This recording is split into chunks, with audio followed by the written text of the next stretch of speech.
जी अस्सलाम वालेकुम एवरीवन। आज का प्रेस हमारे पास डॉन एडिटोरियल है, वो प्रेस फ्रीडम के ऊपर है। So let's start. The citizen forgets to its own peril. Peril जो होता है, थ्रेट को कहते हैं, डेंजर को कहते हैं। How important a free and independent media is in the preservation of the personal freedoms. तो ये पर्सनल फ्रीडम्स के लिए कितनी इम्पोर्टेंट है इंडिपेंडेंट मीडिया, कितना अहम है, ये चीज सिटीजन जो है फॉरगेट कर जाते हैं और इस थ्रेट को भूल जाते हैं कि फ्रीडम नहीं मिली प्रेस को। Today on world press freedom day it is worth reflecting on the state of our media and how continuing restrictions on its ability to function independently may in fact jeopardize individual liberties। तो पहली बात तो आज world press freedom day May 3 जो है, ये आप note down कर लें। और सेकेंडली वो ये बता रहे हैं कि आज के दिन क्योंकि वर्ल्ड प्रेस फ्रीडम डे है और इसलिए पूरा दुनिया का जो प्रेस है वो फ्रीडम डे मना रहा है और इसके अंदर आवाज उठाई जा रही है कि जहाँ पे रिस्ट्रिक्शंस हैं, फ्रीडम नहीं है प्रेस को, और न्यूज़, प्योर न्यूज़, जो रियल न्यूज़ है वो नहीं पहुंचाई जाने की पाबंदी है। तो उसके हवाले से ये मनाई जा रही हैं।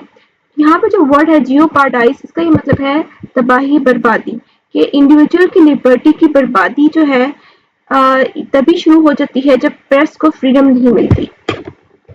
A sobering report on this matter has been issued recently by the Pakistan Press Foundation. It notes, by way of introduction, that Pakistani media has, over the past year, been placed in a bind with the use of more emboldened methods of restrictions, repercussions, intimidation and threats. तो काफी लंबा ये sentence है and इसके अंदर इन्होंने बताया कि पाकिस्तान प्रेस फाउंडेशन ने रिसेंटली इस चीज को रिपोर्ट किया है कि पाकिस्तानी मीडिया को कुछ अरसे पहले से लेकर अब तक एक उसको बांधा हुआ है। इम्बोल्डन्ड का मतलब है कि उसको कैप्चर किया गया है, उसके ऊपर रिस्ट्रिक्शंस लगाई गई हैं। रेपरकशंस का मतलब है कि जो ज्यादती आपने की है उसका जो कॉन्सिक्वेंसेस हैं, रेपरकशंस होते हैं। इंटिमिडेशन एंड थ्रेट्स, कि उनको थ्रेट किया जा रहा है। इंटिमिडेट का मतलब भी थ्रेट होता है। It describes the reality of journalism in Pakistan as an ordeal. Ordeal मतलब है बहुत ही मुश्किल काम, involving overly active forms of legal challenges from criminal complaints to summons. The continuation of violent physical attacks coupled with threats of violence, digital threats and harassment online, further amplified in an age of artificial intelligence. तो as of artificial intelligence के अंदर भी हमारी जो reality है journalism की, वो बहुत ही ऑर्डील्ड है, बहुत मुश्किल है, चैलेंजेस से भरी हुई है, क्योंकि क्रिमिनल कंप्लेंट्स आ रही हैं कि जो जर्नलिस्ट हैं उनके ऊपर क्रिमिनल्स अटैक्स होते हैं, उनके ऊपर फिजिकल अटैक होते हैं, उनको थ्रेट्स किए जाते हैं। ना सिर्फ ये कि कॉल्स पे बल्कि डिजिटल थ्रेट्स, उनको मैसेजेस के ऊपर उनको ऑनलाइन हरास किया जाता है। और further amplified in an age का मतलब ये है कि एज ऑफ आर्टिफिशियल में ये तमाम वायलेंस, थ्रेट्स और जो ये कंप्लेंट्स हैं ये एम्पलीफाई हो गई हैं, बढ़ गई हैं। The report makes note of censorship and silencing tactics including through regulatory mechanisms and in other instances through suspension of advertisements, and highlights more than 230 instances of violence, threats and legal actions targeting journalists among other incidents। तो एक report बनाई गई जिसके अंदर ये बताया गया किस तरीके से न्यूज को सेंसर किया गया, कि कोई एक पर्टिकुलर एस्पेक्ट ऑफ न्यूज को जाने देते हैं जबकि जो बाकी बिग रियलिटी है उसको रोक लेते हैं, सेंसर कर लेते हैं। साइलेंस किया गया, ऐसे टैक्टिक्स अपनाए गए जिससे साइलेंस किया गया रियलिटी को, और ऐसे रेगुलेटरी मैकेनिज्म्स को क्रिएट किया गया जिसकी वजह से in other instance through suspension of advertisement, के एडवर्टाइजमेंट को सस्पेंड करके जो उनके लिए मौका था अर्निंग का न्यूज़पेपर के लिए, तो वो उनसे लिया गया। and highlights more than 230 instances of violence. और रिपोर्ट कहती है कि 230 इंस्टेंसेस ऑफ वायलेंस उनको पता चले हैं, थ्रेट्स, लीगल एक्शंस जो हैं जिनको टारगेट किया है जर्नलिस्ट को, और बाकी बहुत सारे इंसिडेंट्स के साथ साथ. The complete report is instructive in outlining the full scope of repressive actions the Pakistani media is being subjected to and should be a must-read read for critics who believe Pakistani journalism is somehow willfully unwilling to cater to the needs of citizens today.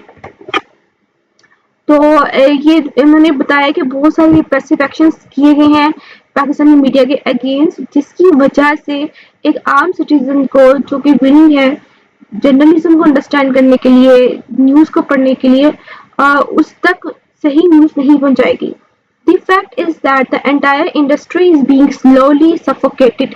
Suffocate का मतलब है दम को घुटा देना या उसको दबा देना by the repressive actions of a state that has gradually come untethered from law and principle. Untethered का मतलब है without any effect. एक ऐसी स्टेट जो कि लॉ से बियॉन्ड है, जिसके ऊपर लॉ इम्प्लीमेंट नहीं होता, उसने फ्रीडम ऑफ प्रेस को दबा दिया है. The choices faced by many of its practitioners every day are often stark and binary. Stark का मतलब है dark and binary का मतलब है double. जी क्या डबल है इसमें? Choose between survival and principles. या तो आप सर्वाइवल की तरफ चले जाओ या आप प्रिंसिपल्स ऑफ प्रेस को फॉलो करो. It is not easy for journalists to continue fighting alone, and the rise of opportunities to put profit over principle has really weakened the industry's ability to fend for itself. तो ये बड़ा difficult हो गया. या तो आप profit को choose कर लें या आप एडवर्टीजमेंट्स वगैरह की प्रिंसिपल्स को ले लें. नहीं, और अगर आप ये नहीं करते और राइट न्यूज़ पहुंचा रहे हैं तो आपको राइट टू एडवर्टीजमेंट भी हटा लिया जाएगा और आपको कमज़ोर करके ख़त्म कर दिया जाएगा.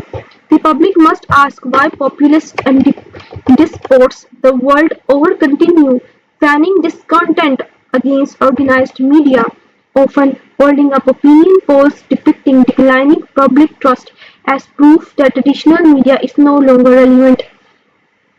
तो ये पब्लिक जो है उसको चाहिए वो आस्क करे, पूछे कि जो पॉपुलिस्ट हैं और जो वो डिस्पोर्ट्स हैं, डिस्पोर्ट्स का मतलब है कि जो करप्शन क्रिएट करते हैं वर्ल्ड के अंदर, वो अपनी मीडिया को, अपनी सोशल मीडिया हो या प्रेस मीडिया हो, उसे डिसकंटेंट, मिस इन्फॉर्मेशन इतना आराम से फैला रहे हैं.